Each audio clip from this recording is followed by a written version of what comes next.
Welcome to Fanbase, a deep dive into the greatest rivalry in sports, episode 137. 137, that is. And today, solo hosting John Senecal. Brian Shackman, the normal co-host, is out doing extracurricular activities. Actually, he's raising money for a good cause. It is the holiday season, after all. The holiday season.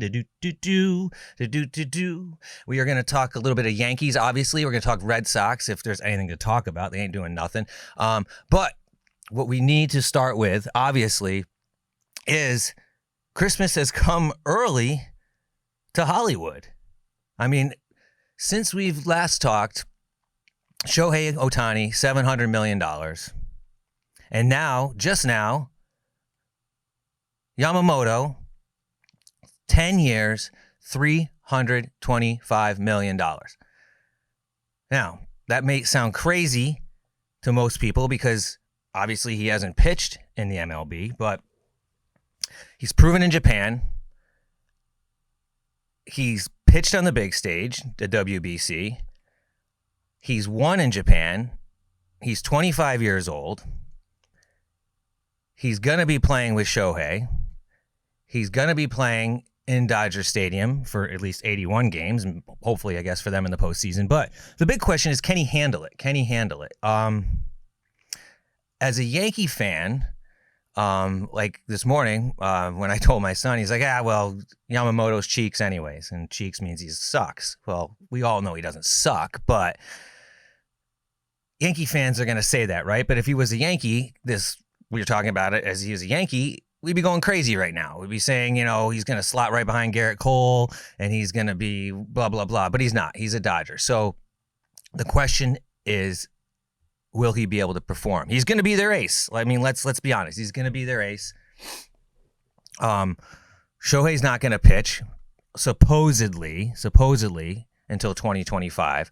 We'll see. Obviously, that will probably change if they are going to make the postseason. Next thing you know, Shohei's available for the postseason. Shocker. He's pitching. Anyways, that's to be determined. But back to Yamamoto. Can he handle it? TBD. It is major leagues, right? It's MLB hitters.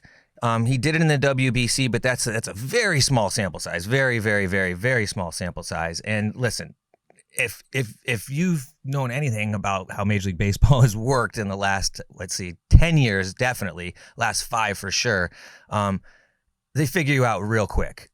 The other teams figure you out real quick. And obviously, yes, they will figure him out. But he's 25. He has the tools. And I think he wants the big stage. I mean, listen, he obviously played the New Yorks against each other and drove up his price. $325 million, $50 million signing bonus, $50 million posting fee, no deferred money for someone who has never pitched one inning in Major League Baseball is insane, right? It's obviously insane. So the Dodgers are betting big on this guy. They're going to make a boatload of money off the endorsements. We all know that. The money's not deferred, so they're paying him. He's gonna take a hit, all the money on their let's call it the luxury tax or competitive balance tax or whatever you want to call it. TBD. I don't necessarily think that the Dodgers rotation is elite. Yes, they did get Tyler Glasnow in trade. They signed him to an extension, but listen, Tyler Glasnow has not pitched a lot of innings. He's not a proven workhorse, so they're going to count on Yamamoto to be that workhorse. Clayton Kershaw, I mean, technically he's still a free agent, but I mean, I guess obviously he's coming back to the Dodgers, but he's probably not going to pitch until July, I would think. And then you got Bobby Miller, as another rookie. It's Walker Buehler's coming back off of Tommy John. I mean, he's relatively young still. He's not 30, but coming back from Tommy John. So a lot of question marks for the Dodgers in their rotation. I mean, they got Lance Lynn, I believe. Yeah. So, I mean, he's 37, 38. I mean, he's going to throw some innings, but he's going to give up a ton of home runs.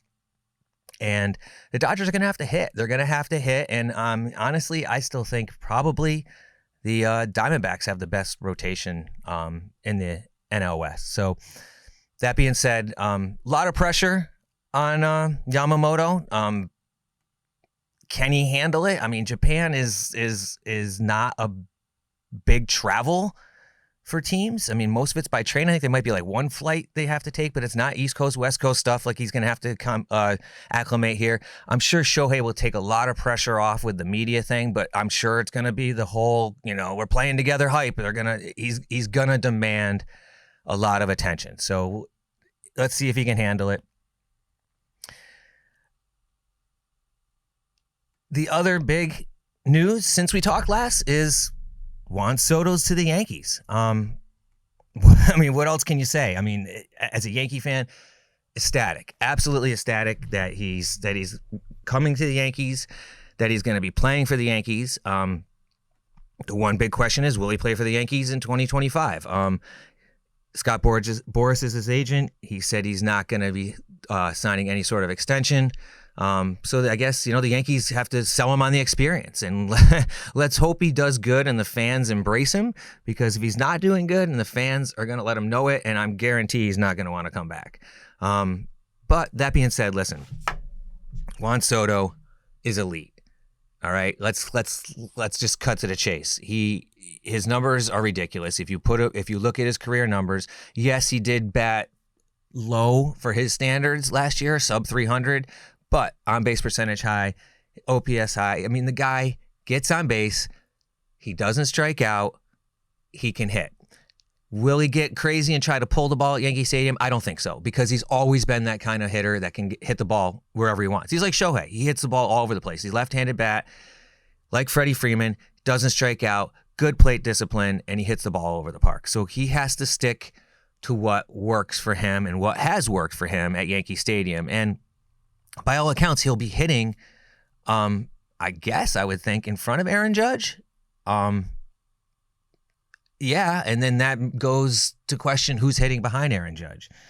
So goes the Yankees, right? If Soto's hitting in front of Judge, obviously he's going to see pitches. But if nobody's hitting behind Judge, a la Rizzo, Stanton, I don't know, maybe Glaber. I mean, if they're talking about Glaber hitting fourth, I don't know. I mean, it's, you know how I feel about Stanton. Stanton's a huge question mark. I mean,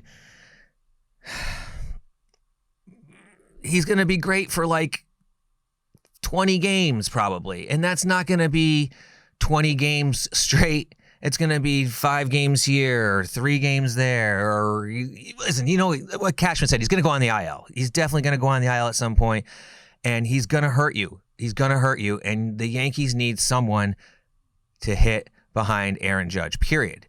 It's just how it works. Listen, in 2023, the Yankees a garbage overall team average. It was like low 200s, 215, 218, something like that. Yes, Aaron Judge wasn't there the whole season, but listen, when he was there, he wasn't bringing it up by himself, because he just barely batted, 270 something. They need protection with Judge. They're going to have to figure that out. Hopefully someone steps up.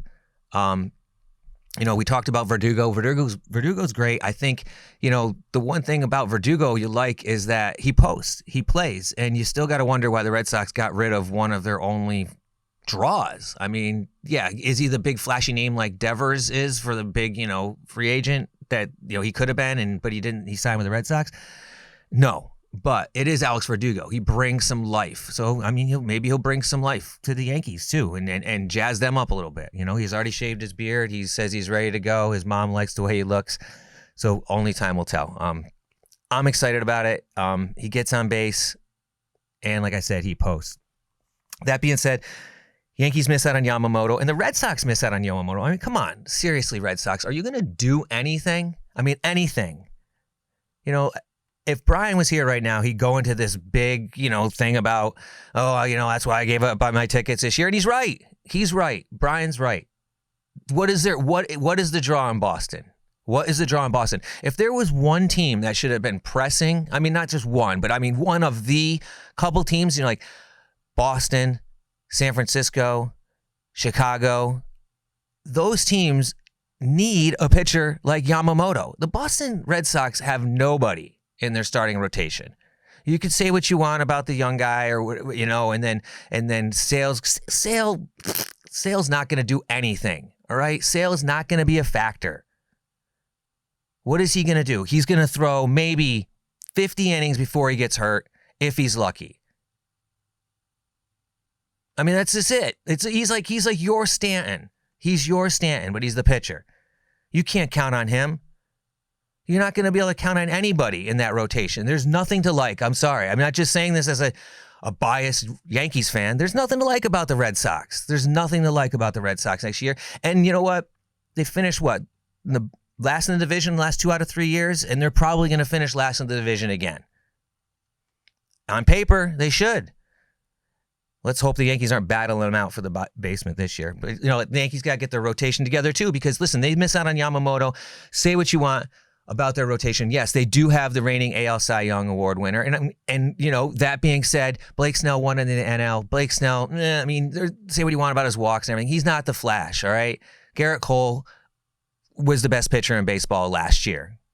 All right? So he comes back this year. He posts. He stays healthy. It all counts on Rondon. And listen, Nasty Nestor has to catch more flack. He didn't pitch enough last year. He didn't post. He needs to be a factor. So listen, if the Yankees rotation stays healthy, Cole, Rondon, Cortez, Schmidt, and now this is where you miss Michael King. This is where you miss Michael King, and then you traded him for Soto, all right? So you got to make up for King, and who's going to step up for King? I don't know. Who knows? Are the Yankees going to go out there? Are they going to trade for Corbin Burns? Dylan Cease? I don't know. I mean, listen, if the Yankees can pull off a trade with Corbin Burns, that would be awesome. But again, here's another guy that's going to go to free agency. He said he's going to go to free agency. Now, he said that, but that might change his mind if he winds up going to New York, right? But again, do you want 2 players on your team that you're going to, you just dumped a bunch of players for Soto, one of them being your best answer for your fifth guy in the rotation, who probably would have been your 4th guy, probably maybe 2nd or 3rd, depending on how Rondon and Cortez are doing. You just gave up him. And you gave up Drew Thorpe. How much more pitching can you give up? And that's not being said the other guys that were given up in that trade, right? So you know that, Milwaukee's not going to trade Corbin Burns and not want pitching in return, right? And then they're going to want somebody that's going to be able to hit. And you got rid of Trey Sweeney. He's one of your marquee guys. Yes, you got some major league talent with the Cabreras that you could get rid of, but it's risky. It's really, really risky. And it's going to be interesting to see what the Yankees do, because as much as the Soto trade sparks up the Yankees, I'll say it is as much as it is the Yamamoto and Shohei sparks up the Dodgers. There's still a lot of questions in the starting rotation. Once you get past Garrett Cole with the Yankees, you've got a lot of question marks. And I'm not going to cast anything at Clark Schmidt, because Clark Schmidt did his part last year. It comes down to Rondon and Cortez. The 2 lefties got to get their act together. They got to get their act together. It's simple as that. If they're healthy and they pitched 80% of what they should pitch normally, the Yankees should be in good shape. They got to throw innings, though. Now, the Dodgers, they're not going to be in good shape because those guys have not proven that they're going to be able to throw a lot of innings, so the bullpen's going to be taxed, and Yamamoto obviously is going to be counted on to throw a lot. So Christmas has come early to Dodger Town, and it's wait to see what happens with the next guys. I mean, listen, they got Blake Snell is left, Montgomery. I mean, I guess I'm thinking the Yankees are probably going to wind up bringing Montgomery back. But again, Montgomery is going to want a deal like Tyler Glasnow got. Tyler Glasnow hasn't thrown more than 120 innings ever in his career, right? And he just signed like a 5-year, $125 million contract. You don't think Jordan Montgomery is not going to want 5 years and $125 million? I mean, that's not even taking into account the contract that Yamamoto just got, right? That guy hasn't even pitched yet. At least Glasnow has pitched in the MLB and has proven that his stuff works. So I'm thinking $200 million. Gotta be close to $200 million is what Montgomery's looking at. And Snell, of course, coming off of Cy Young, I'm staying away from him, though. I'm definitely staying away from him. But I mean, the Yankees have to do something because too much question marks going in to next season with the way Rondon performed last year, and even when he came back and he looked healthy, he's just too inconsistent, way too inconsistent. And Nasty Nestor, I mean, you say he's nasty, but listen, he had arguably just one pretty good season with the Yankees, and that was two seasons ago. So TBD, right? TBD on that. Yeah, Red Sox need to wake up and do something. And I don't know, maybe they're going to go after Montgomery. Maybe they're going to trade for Burns. I don't know what they got in their minor league system. I mean, no one ever really talks about the Red Sox minor league system. You know, everyone always talks about the Dodgers minor league system. They don't really talk about the Red Sox minor league system. You know, what's kind of weird is the Red Sox, well, it's not weird. It's kind of actually crazy. The Red Sox trade Mookie Betts to the Dodgers and get Jeter Downs. Jeter Downs doesn't make it with the Red Sox. He gets released or whatever, winds up on the Nationals, and then he gets released, and now he's been picked up by the Yankees in a minor league deal. So that's the Yankees now have a guy who's been named after one of the arguably the best players in Yankee history, or one of the most likable players in Yankee history, however you want to argue it with his stats, or clutch players, obviously, is now going to be a Yankee, or at least part of the organization, and see what he can do. But listen, he's been hyped for a while, so I don't know. I don't really see it, but he gets reunited with Alex Verdugo for spring training at least. So TBD on that one too. Shohei, $700 million in the new year. Dodgers in 3 players, just over $1.1 billion they have committed over the next 20 years when you think about it, because the Dodgers, you know, obviously the Shohei contract was deferred. You know, you can say what you want. He's making $2 million a year for the next 10 years on paper, but he takes a $46 million hit basically on the competitive balance tax. So it does hurt the Dodgers overall when it comes to how they're going to have to spend money. And listen, when they have to go cough up that $68 million for the next 10 years, in whatever, 2033, 2034, good luck with that. When everybody else is making, mediocre players are making $25 million a year. Good luck fielding a roster with that. You know, these teams that are choking out all this money. You know, say what you want about this Bobby Bonilla contract. Oh, he's making $1.9 million a year or whatever.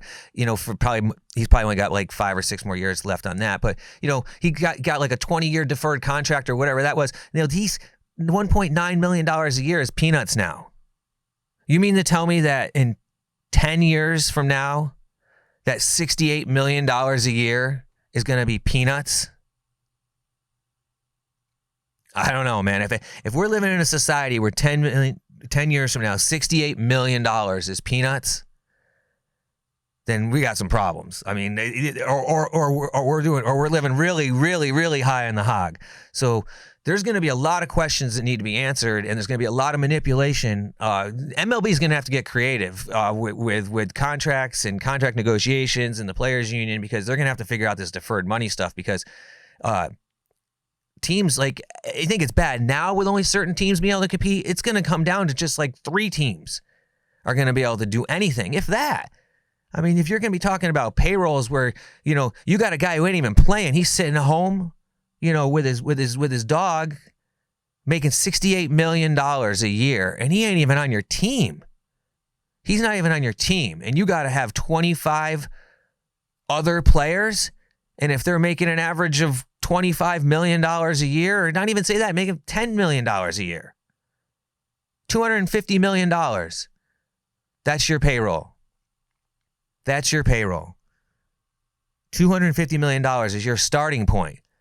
Because there's no way, if you have a 25-man roster, that you know, 5 of those players aren't going to be superstars or commanding big salaries. So, man, it's going to be crazy. It's going to be real interesting to see how that all shakes out. But we're shaking out on time here, and this might be the last episode we have until the new year. So if it is, Happy New Year, Happy Holidays, and Santa's squeezing down the chimney and Dodger blue this year, apparently. See what happens with the Yankees and the Red Sox going into the new year. Again, we hope everyone listening has a great Christmas, a great holiday, and a great new year. And we will talk to you in the new year. For now, I'm John Senecal, and this has been Fanbase, a deep dive into the greatest rivalry in sports.